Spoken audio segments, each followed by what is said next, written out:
Okay, सो हम बात करेंगे पंचायती राज इंस्टीट्यूशंस इन इंडिया के बारे में। Government enacted the 73rd constitutional amendment 1992 में, which was passed by Parliament in 1992 and became effective from 24th अप्रैल 1993। ठीक है, 23rd अमेंडमेंट कब होती है? 1992 में होती है। और आप कह सकते हैं कि इनटू फोर्स काम करना कब से स्टार्ट करती है? 93 से। After the required number of state legislatures ratified the same. जब आप कह सकते हैं कि इस अमेंड को स्टेट लेजिस्लेचर्स ने रेटिफाई कर दिया जितनी जरूरत थी, तो उसके बाद आप कह सकते हैं कि इनटू फोर्स आ जाती है। ओके, ये क्वेश्चन एग्जामिनेशन में पूछा गया है, तो ये चीज ध्यान में रखना, आर्टिकल वाली चीज। एक्ट एडेड, आप कह सकते हैं कि इसके साथ कौन सा एक्ट आप कह सकते हैं कि जोड़ा गया था? एक्ट एडेड, ठीक है, part 9 to the constitution of India. It is entitled as the panchayat. ठीक है, 9th पार्ट जोड़ा गया। क्या नाम क्या उसे एंटाइटल दिया गया? The panchayat. And consist of provisions from article 243 to 243O। तो ये याद रखना, ये एग्जामिनेशन में पूछा गया। अभी ए बी इसमें कौन कौन से आर्टिकल है वो सारे देख लेना।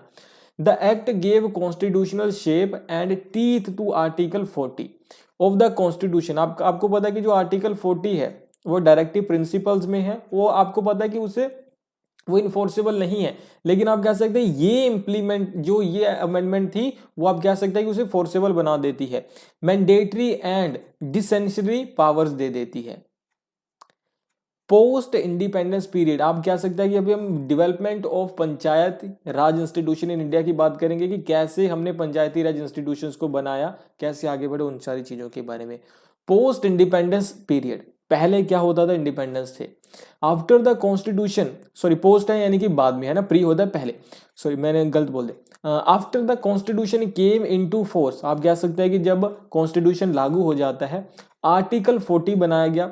Made a mention of panchayats and article 246 empowers the state legislatures to legislate with respect to any subject related to local governments.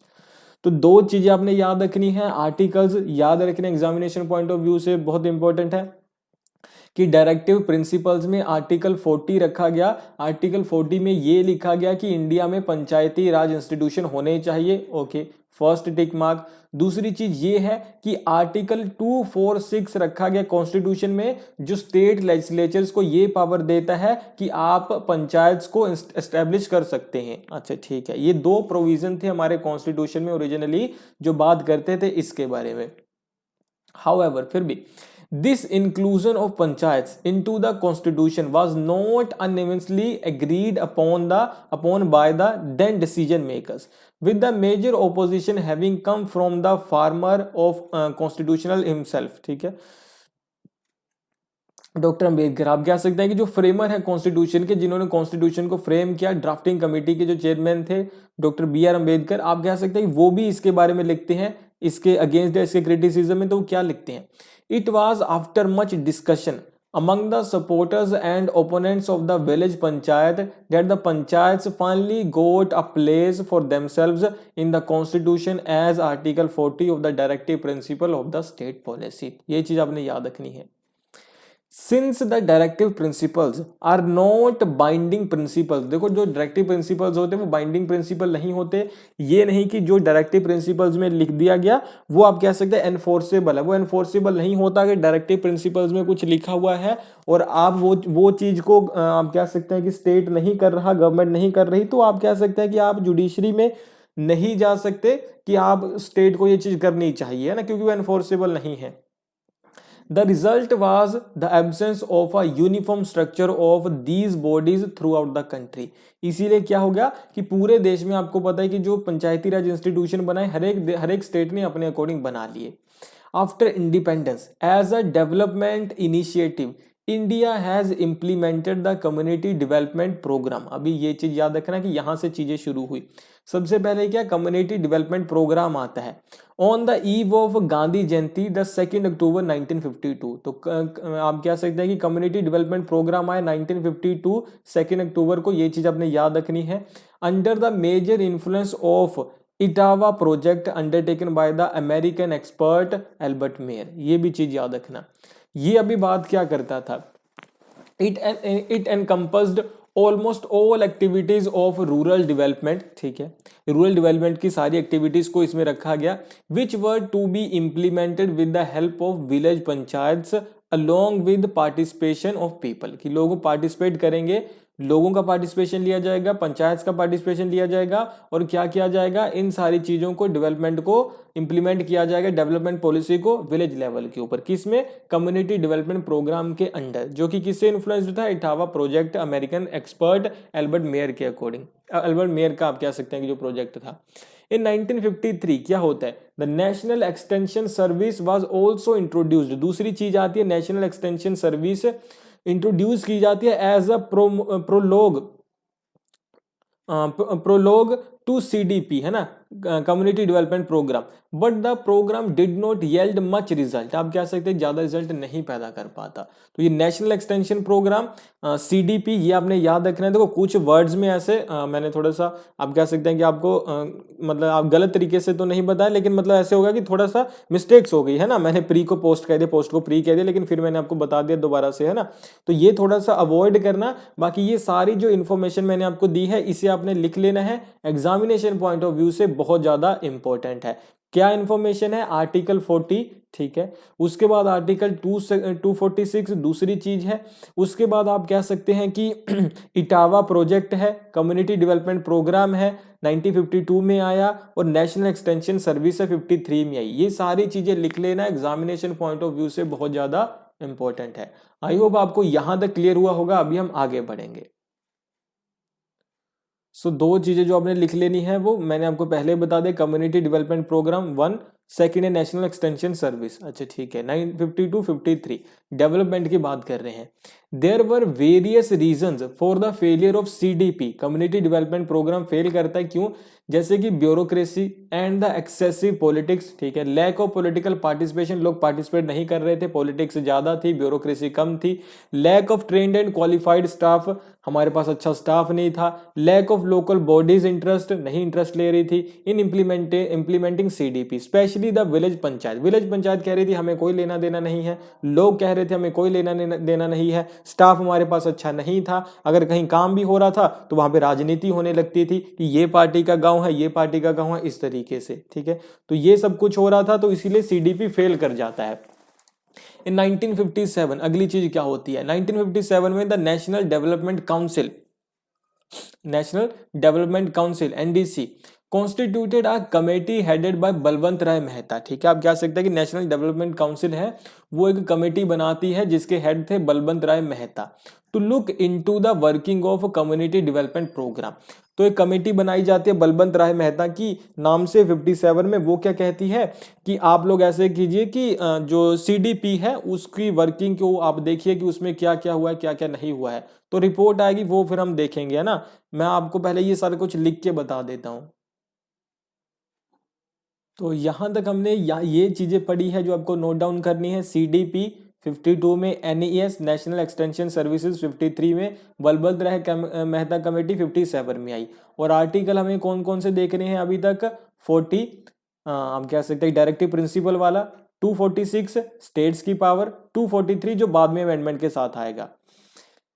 The team observe, इस टीम ने क्या ऑब्जर्व किया, that the major reason for the failure of CDP was the lack of people's participation, कि लोग participate नहीं कर रहे थे। अच्छा ठीक है, the committee suggested a 3 tyre PRI, ठीक है, पंचायती राज इंस्टीट्यूशन, नेमली ग्राम पंचायत, ठीक है, at the village level, panchayat समिति एंड द ब्लॉक लेवल, और जिला परिषद, ठीक है, इसने बात की, ठीक है, ये क्या क्या है, ग्राम पंचायत, पंचायत समिति और ब्लॉक, और आप कह सकते हैं कि जिला परिषद, तो ये भी हम लिख लेते हैं, ठीक है, क्या क्या है, ग्राम पंचायत है, इसने क्या क्या बोला कि एक ग्राम पंचायत होनी चाहिए, एक आप कह सकते हैं कि समिति होनी चाहिए ना, ग्राम समिति होनी चाहिए, और उसके बाद जिला पंचायत है, ठीक है, ठीक है, पंचायत समिति और जिला परिषद, है ना, पंचायत समिति लिखना है यहाँ पे, और ये जे से या जेड से जिला परिषद, ठीक है।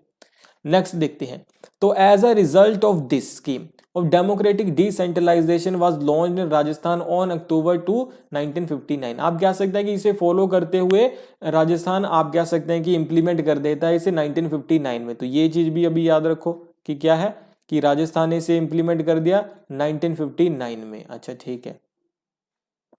इन Andhra Pradesh the scheme was introduced 1 नवंबर 1959 में। आप कह सकते हैं कि यहाँ अक्टूबर, यहाँ नवंबर में, ठीक है। उसके बाद क्या है, आंध्र प्रदेश, ठीक है, सेम ईयर है 1959 में ही, ओके। उसके बाद क्या है, the necessary legislation had also been passed and implemented in Assam, Gujarat, Karnataka, Madhya Pradesh, Maharashtra, Orissa and Punjab etcetera. तो ये भी उसी टाइम पे ये देशों, ये स्टेट्स में भी हुआ, ये याद रखना।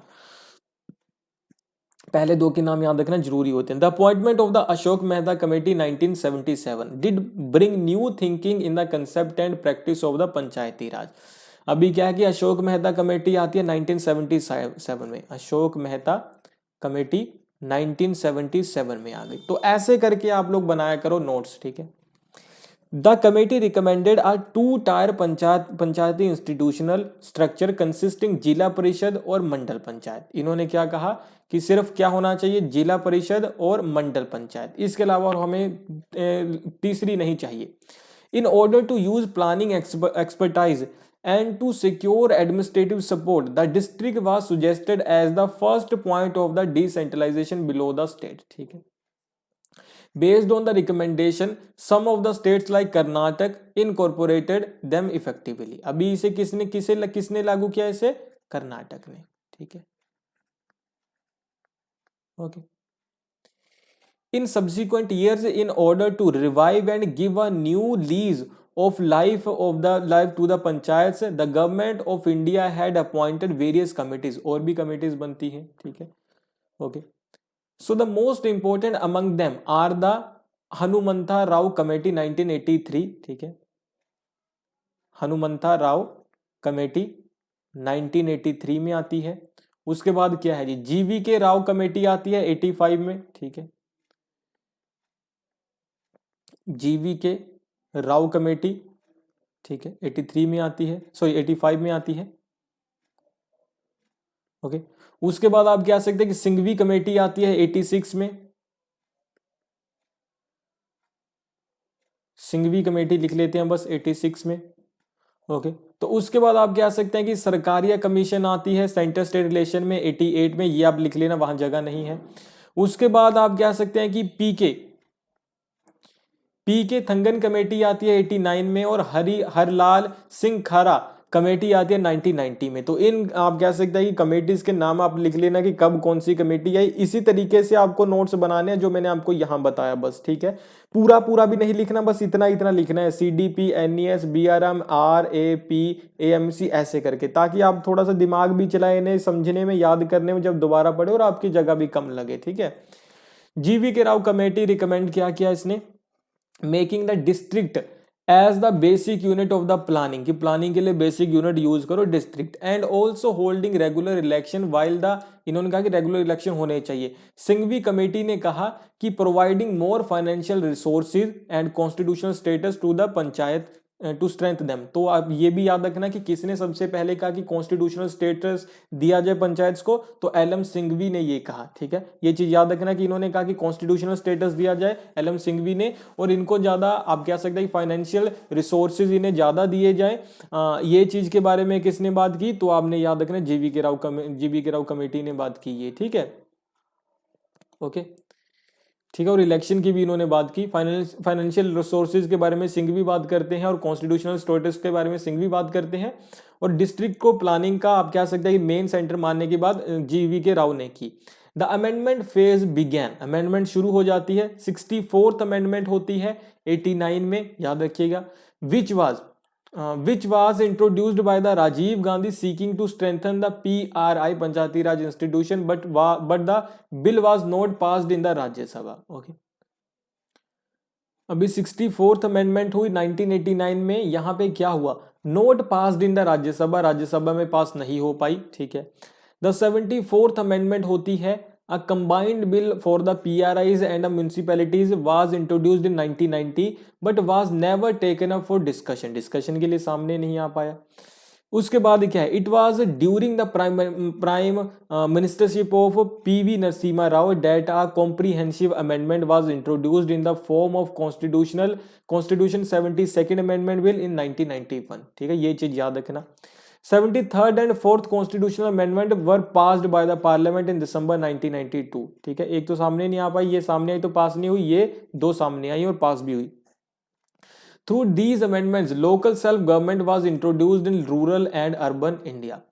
The act came into force as the Constitutional Act 1992 on April 24th 1993 और आप क्या सकते हैं कि दूसरा है 74th 1993 में ही। ठीक है, जून में। तो ये चीजें आपने लिख लेनी है, याद कर लेनी है, एग्जामिनेशन पॉइंट ऑफ व्यू से बहुत इंपॉर्टेंट है। एज आई मेंशन्ड अर्लियर कि इस तरीके से आपको नोट्स बनाने हैं, इसी तरीके की टाइमलाइन इनके भी बनाओ और इन्हें याद करने की कोशिश करो, एग्जामिनेशन पॉइंट ऑफ व्यू से बहुत ज्यादा आपके लिए इंपॉर्टेंट है। ओके, कुछ और पॉइंट्स जो आपको नोट डाउन करने हैं। The following areas have been exempted from the operation of the act because of socio cultural and administrative considerations. Schedule areas listed under आप कह सकते हैं schedule 5 in the state of Andhra Pradesh, इसमें नहीं इंप्लीमेंट होता है ये। बिहार, गुजरात, हिमाचल प्रदेश, मध्य प्रदेश, महाराष्ट्र, उड़ीसा एंड राजस्थान, जो आप कह सकते हैं शेड्यूल 5 में है। The states of Nagaland, Meghalaya, Mizoram में भी। The hill area of district Darjeeling in the state of West Bengal for which Darjeeling Gorkha hill council exist. आप कह सकते हैं कि वहां पे दार्जिलिंग गोरखा हिल काउंसिल है तो वहां पे पंचायत नहीं होगी। In conformity with provision in the Constitution Amendment Act, an act called the Provision of Panchayat Extension to Schedule Area Act 1996 was passed by the Government of India। तो ये चीज याद रखना, इसे रेटिफाई करने के लिए या आप कह सकते हैं कि इसे इंप्लीमेंट करने के लिए ये एक्ट सामने आया था, इसे भी आपने याद रखना है। ये भी एग्जामिनेशन पॉइंट ऑफ व्यू से बहुत ज्यादा इंपॉर्टेंट है, इसे प्लीज लिख लेना और इसे याद रखना। नेक्स्ट है features of the constitutional 73rd and 74th amendment. These amendment added two new part to the constitution, namely added part आप कह सकते हैं 9 टाइटल था इसका द पंचायत। ठीक है, और आप कह सकते हैं कि 9A टाइटल है द म्यूनिसिपैलिटीज। तो ये दो पार्ट इन्होंने ऐड किए, ये आपने याद रखने हैं। Basic unit of democratic system, Gram Sabha को माना गया सबसे पहले। ग्राम सभा विलेजेस के लेवल पे, वार्ड कमिटीज हैं म्युनिसिपैलिटीज में। ठीक है, तो सबसे छोटी आप कह सकते हैं कि यूनिट कौन सी होगी, ग्राम सभा होगी विलेजेस में, और म्युनिसिपैलिटीज होगी, म्युनिसिपैलिटीज में वार्ड कमिटीज होंगी। इस comprising the all adult member registered as voters. जितने भी आपके गांव में सारे वोटर्स हैं ना, वो सभी मिलके ग्राम सभा बनते हैं। ठीक है, 3 tier system of panchayat at village level, intermediate block, taluk है कहीं पे मंडल उसे कहा जाता है, and district level accept in states with population is below 20 lakh. जहां पे आप कह सकते हैं 20 लाख से कम हो वहां नहीं होगा। Seats at all level to be filled by direct election, सारी जगह डायरेक्ट इलेक्शन हो गए। 243C है ये। The state reserve for schedule caste, कुछ आप कह सकते हैं सीट्स हैं जो रिजर्व की गई है शेड्यूल कास्ट के लिए, शेड्यूल ट्राइब के लिए, वीमेन के लिए। ठीक है, ये चीज आपने याद रखनी है। और ये कितनी है, in proportion to their population, जितनी पॉपुलेशन है उतनी।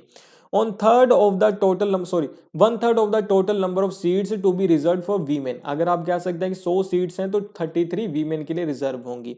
1/3 of seats reserve for SC/ST also reserve for women. आप कह सकते हैं कि SC/ST के लिए जो सीट्स है उसमें भी 1/3 वीमेन के लिए होगी।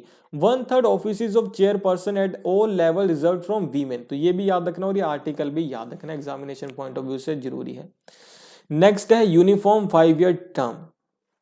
आप कह सकते हैं कि and the election to constitute new bodies to be compelled before the expiry of the term. आप कह सकते हैं कि एक पंचायत एक्सपायर होने से पहले उसमें इलेक्शन होंगे, और आप कह सकते हैं 5 साल के बाद हर एक जगह पे इलेक्शन होंगे। यूनिफॉर्म, इसमें यूनिफॉर्मिटी रहेगी। In the event of dissolution, अगर उसे डिसॉल्व कर दिया जाता है, इलेक्शन कंपल्सरी है कि 6 महीने में इलेक्शन करवाए जाए। 243E याद रखिएगा।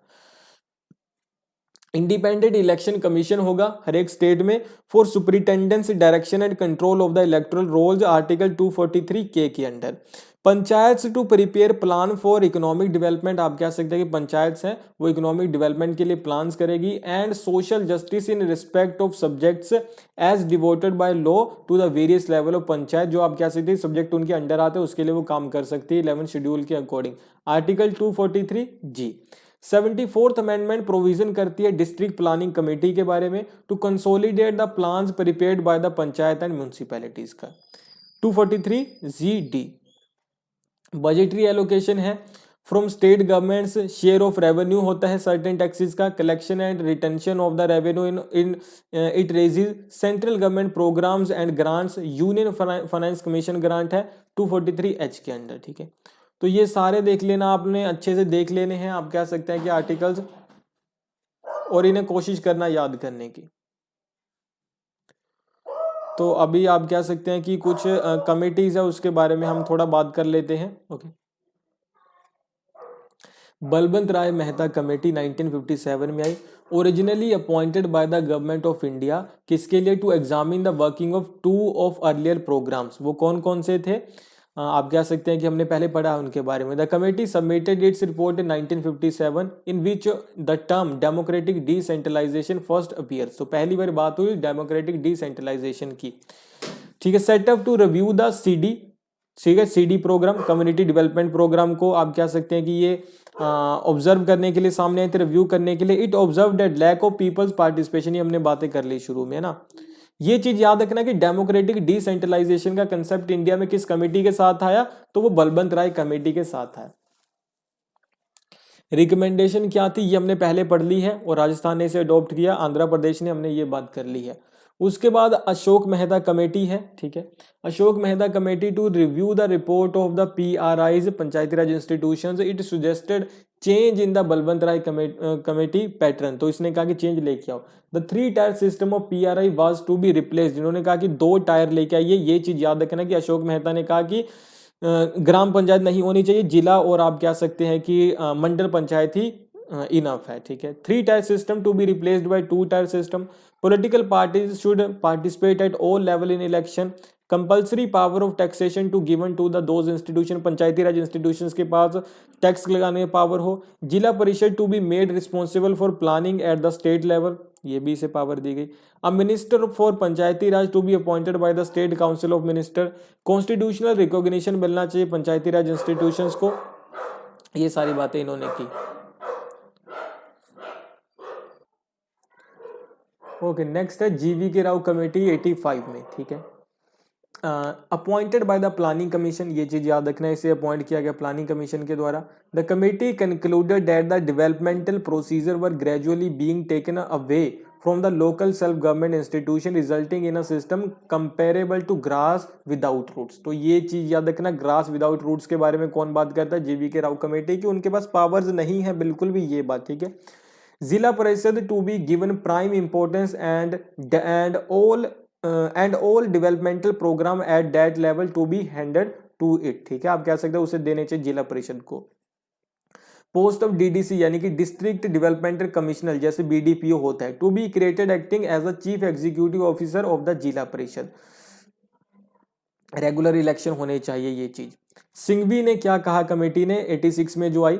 Constituted by the Rajiv Gandhi government. पहले ये याद रखना है कि किसने कॉन्स्टिट्यूट किया है। ठीक है, आप कह सकते हैं कि इसका क्या काम था? ठीक है, इसका काम था revitalisation of the Panchayati Raj institution for democracy and development. ठीक है, ओके, इट्स इंपॉर्टेंट रिकमेंडेशन क्या थी? तो कॉन्स्टिट्यूशन रिकॉग्निशन मिले PRIs को, और 64th के साथ हमने कोशिश भी की, नहीं दे पाए। Nyaya Panchayat to be establish for cluster of villages, कुछ विलेजेस को मिला के उनके ऊपर न्याय पंचायत बनाई जाए, ये चीज याद रखना, ये सिंघवी ने कहा था। ओके, सो ये पंचायत के बारे में, कमिटीज के बारे में, आई होप आपको ये चीजें क्लियर हुई हो।